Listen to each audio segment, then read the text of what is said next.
hello everyone साथीहरू आज मलाई चाहिँ काँचको थालमा र काँचको बोटुकामा चाहिँ दाल अनि त्यहाँदेखि काँचको थालमा खाना खान मन पर्यो त्यही भएर हजुर मलाई आएपछि धेरैपछि है मैले किनेपछि युज पनि गरेको छुइनँ साथीहरू यो चाहिँ काठमाडौँ चुचेपाटीको भाटबटीबाट किनेको यो चाहिँ धेरैवटा किनेको थिएँ जस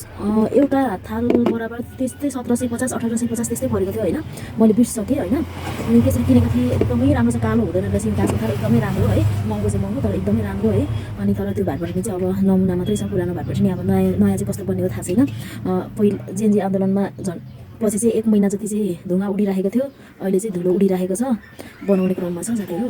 अब सम्झनामा चाहिँ त्यो भाटबटी पुरानो भाटबटीको सम्झनामा चाहिँ काँचको थाल अनि काँचको बोटुका चाहिँ साथीहरू एकदमै राम्रो रहेछ राम्रो चाहिँ महँगो पनि महँगो राम्रो चाहिँ राम्रो साथीहरू म खाना लाग्यो ल कहिलेकाहीँ यसरी काँचको थालमा पनि खान मन लाग्दो रहेछ क्या मैले 1 वर्षमा मात्रै धुने गर्छु धेरै युज गर्दिनँ नि त 1 वर्षमा मात्रै धुने गर्छु त्यही लक्ष्मी पूजाको दिन एकदमै राम्रो हुन्छ साथी एकदमै लक्ष्मी पूजाको दिन मात्रै धुने गरेछु तर यो कहिले पनि कालो दागहरू चाहिँ बस्दैन एकदमै राम्रो छ मलाई चाहिँ राम्रो लाग्यो साथीहरू खाइ ल इस्कुसको तरकारी